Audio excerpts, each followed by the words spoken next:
nyo, sobrang lakas ng ulan. Kahapon, sobrang init, 37 degrees. At saka kanina, 37 degrees din. 4 o'clock nag-start umulan. Ayan. Ganyan po kalakas.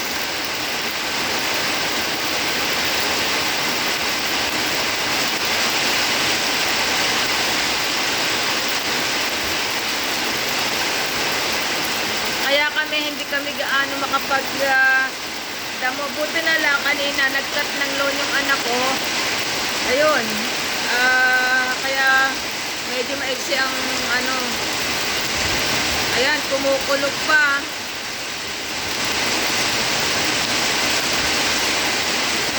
Kita nyo guys, sobrang lakas.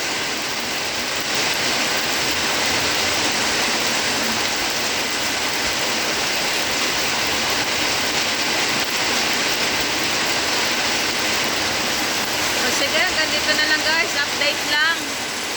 Bye!